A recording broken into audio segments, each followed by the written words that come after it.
បងដេកសាបរយំហើយឈ្មោះអូនឥតឈប់ទៅអារម្មណ៍ស្ងប់មុនគេតែពេលខ្លាំងពិបាកក្នុងខ្លួនមែនតែនឃើញមុខអូនស្ដាយចឹងចាំងដូចកណ្ដាលថ្ងៃ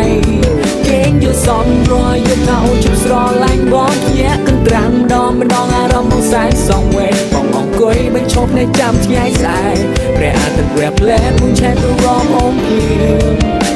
ស្រឡាញ់អូន